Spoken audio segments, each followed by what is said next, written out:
Hello, welcome to TNT, starting today in the great outdoors. And usually here in Phuket, one of the reasons I like living here is the clear air and the nice blue skies, but not at the moment. This time of the year we call the burning season, and it largely affects parts of northern Thailand, central Thailand, around Bangkok and even some of the northeast. But this year we're certainly noticing a lot more bad air, haze and smoke down on the southern island of Phuket, such that that little hill in the background, probably about a kilometre away, is shrouded in smoke, such that it's almost disappearing this afternoon. So today we're going to have a deep dive into exactly what's causing these fires around the region and if there's anything that we can do about it. Welcome to TNT.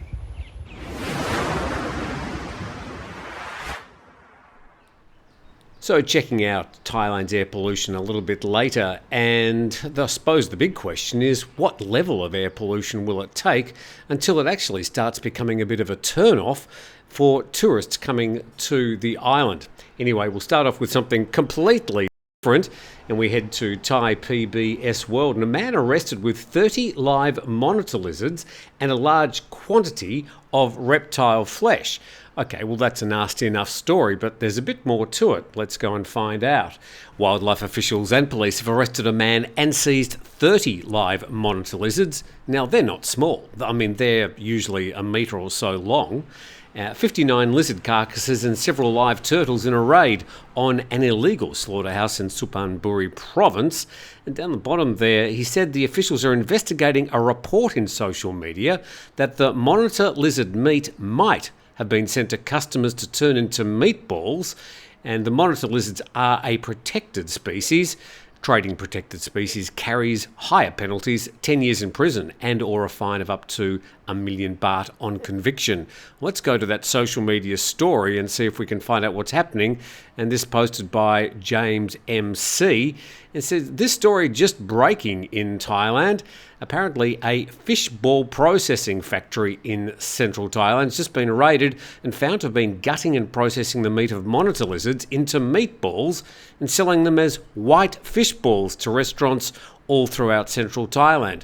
Now those white fish balls are very, very popular. You can even go into places like 7-Eleven and you can get just a stick of those meatballs, and the white fish balls are very, very popular. Maybe the fish ain't fish. He says, I'd be careful about buying anything with white fish balls at restaurants, street food stalls in central Thailand for the next couple of days or weeks. Interesting some of the comments that followed the particular post by James MC. And Roger Bolton says, apart from the ick factor, is there any indication they are actually dangerous to eat? The process of turning them into fish balls is highly industrialised. It would kill anything harmful, I would think. And then Stephen says a bit further down, if you realised how much rat and snake gets sold as chicken and pork here in the soys, this is nothing. So, as the writer said, is there a problem farming lizards for meat? I suppose if you're trying to pass it off as a fish, then that's the problem. But if you tell people that it's a lizard, I don't know, would they not eat it? Is there an ick factor? Interested to hear your comments. By the way, while you're there, just click that subscribe button. Let's go to our next story today. And this one from Thai PBS World, and it says that a US serviceman has been found dead in an army barracks in Lop Buri province. Thai police are investigating the death of a US serviceman who was found lifeless in a bathroom of the 31st Infantry Regiment of the Royal Guards Barracks in Lop Buri. And this happened yesterday morning. The American was a member of the US force participating in the Cobra Gold 2023 joint exercise being held in Lop Buri province. And the body's been sent to the Ananda Mahidol Hospital. And the incident's going to be reported to the Immigration Bureau for further action. I thought it would have had to have been reported to the police. I mean, if the immigration officer takes the phone call, what do you want me to do about it? I mean, I'm not a coroner. Anyway, I thought it was interesting that my understanding was the Cobra Gold activities were being held down here in Rayong province and Satahip, and Lop Buri is all the way up here in central Thailand. So it looks like those Cobra Gold activities are happening in different parts of Thailand, not just down there in that area south of Pattaya. To our next story today, and this reported in the Bangkok Post, 7,600 Russians seek to extend their Phuket stay. Now, I suppose you could map this out across the rest of Thailand as well, where some of those people who are arriving from Russia and getting a 45-day visa exemption, or of course they could have applied for a 90-day tourist visa before they came to Thailand, are now wanting to extend those stays. And the story says that nearly 32,000 foreign visitors in total want to extend their 90-day visas. And I loved this reaction from the local immigration chief. He said, "Phuket is a nice place to visit with delicious food and good weather. As word has spread about the island, Russian tourists keep coming to the province. Don't mention the war." And then he goes on to say many obtained visas to stay on the island for 3 months or not more than 90 days. There are also Russian business operators holding business visas. Russian nationals stay mostly in Rawai and Chalong, which are two sort of suburban areas, residential areas to the south of the island. And he says currently a total of 7,500 Russian nationals are seeking to extend their stay in Phuket. Data on total arrivals shows an average of 300,000 foreign visitors entering the island each month, or around 10,000 a day, and the number continues to rise as tourism recovers after 3 lean pandemic years. Russia accounts for the most visitors by nationality, followed by India, Kazakhstan, England and Australia. Well, that doesn't really cover the extent of the statistics. When you have a look at the arrivals, the number of Russian arrivals is 3 times the number of the next most numerous nationality, which is people coming from India. And then you've got a long way down, Kazakhstan, England and Australia as mentioned. So as I think I said yesterday, some 3, 4, 5,000 Russian people arriving every day in Phuket at the moment. He said that a total of 31,000 foreign nationals are seeking to extend their stay on the island. With the rise in the number of foreign tourists on the island, immigration police have launched a so-called white accommodation project. That would go down really well with visitors from some countries, featuring crime and drug-free accommodation to ensure the safety of foreign nationals and local residents. I mean, they already had the SHA Plus registration for accommodation around Thailand. Maybe they should just use the SHA Plus registration and perhaps not change it to white accommodation. You're watching the TNT Thursday edition. Thank you very much for dropping in. Please comment on any of the stories in our comments section. And also a big thanks to 5 Star Marine, our sponsors. And today would be a perfect day to head out to one of the islands off Phuket with a private tour with 5 Star Marine. There's a link in the description of this video.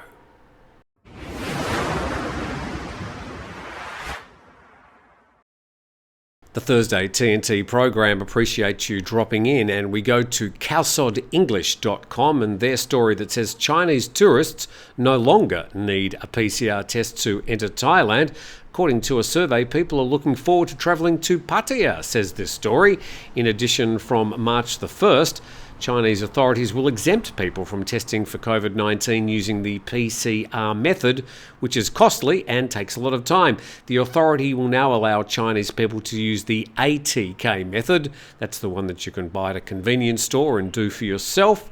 To enter Thailand, all authorities will now discuss how to prepare to welcome tourists.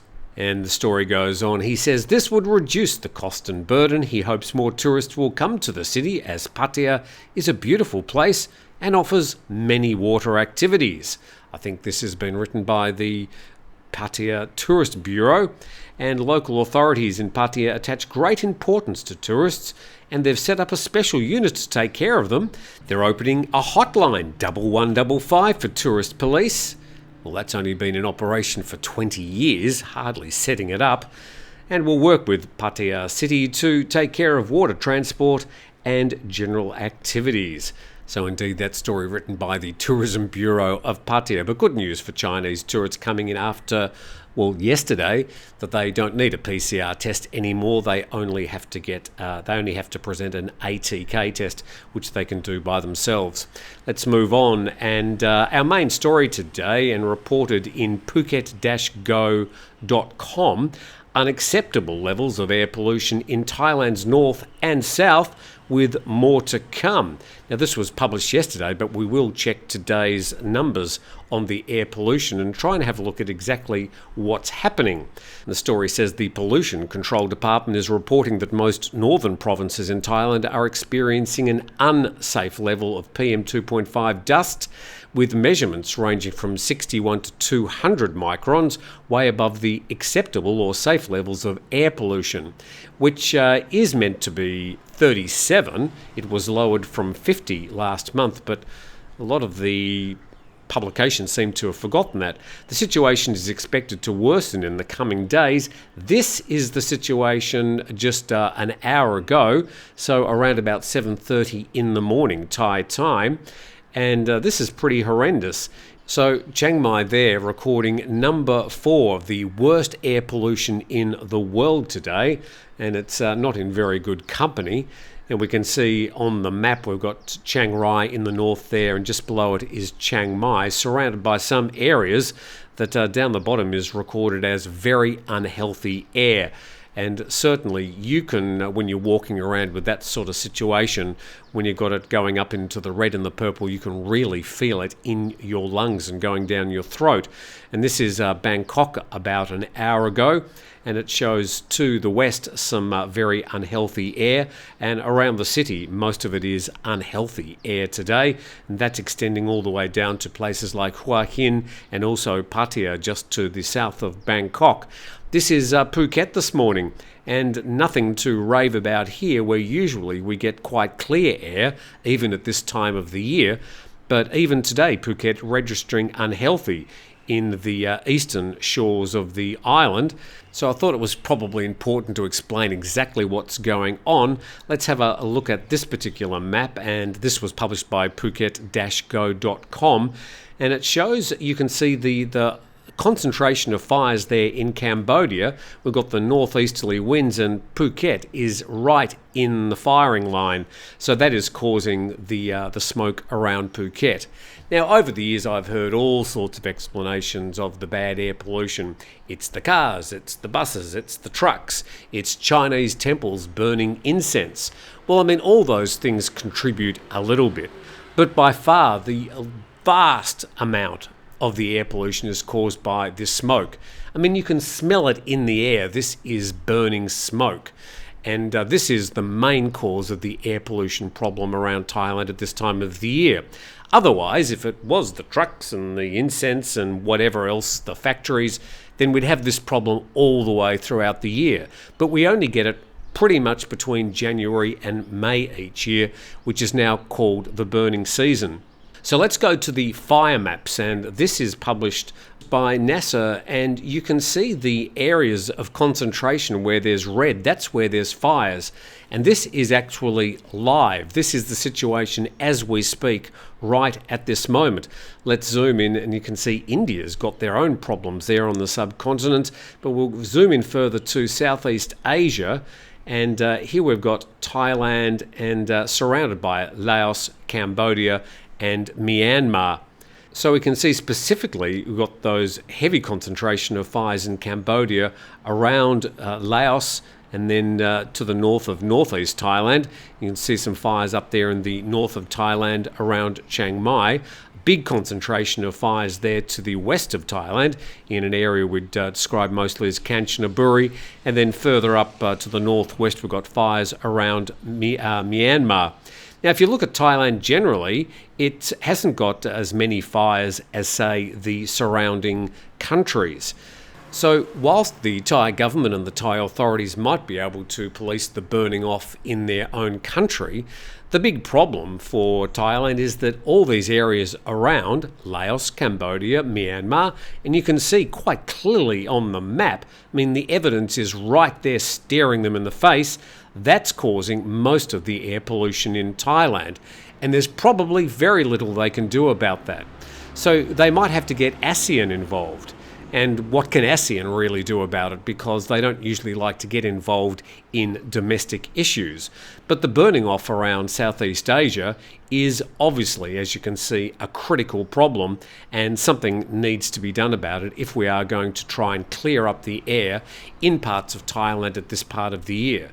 There's places like Chiang Mai and even places like Phuket today. People are going to be looking up and going, wow, do I really need to subject myself to this level of air pollution? And the answer is probably no. So it's high time the Thai government do something positive about this, rather than running around pointing at the back of buses and complaining about industry and Chinese temples. They really need to look at the big picture, get involved with the agricultural departments in the countries around the area, and try and find some way of subsidising machinery so that farmers aren't forced to be burning off their plantations at the end of harvest. You're watching TNT.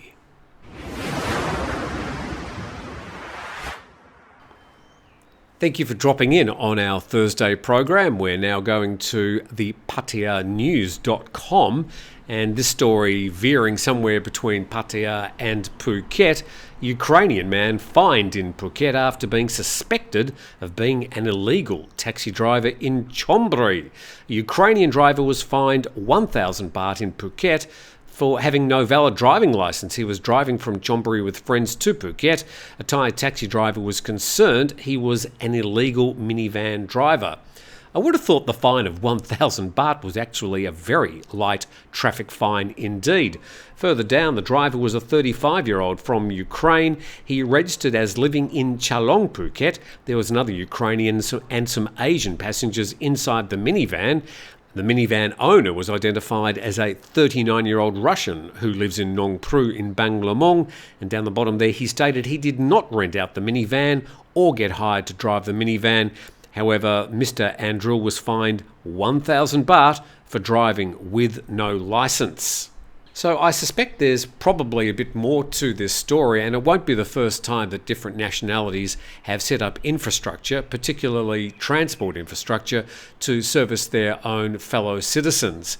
So I think there's more of this happening than we know, and I also suspect that the authorities will do their best to crack down on the situation. But in some ways, I certainly understand why people who can't speak Thai would do their very best to try and find a way of enhancing their experience whilst they're here in Thailand, albeit an illegal activity.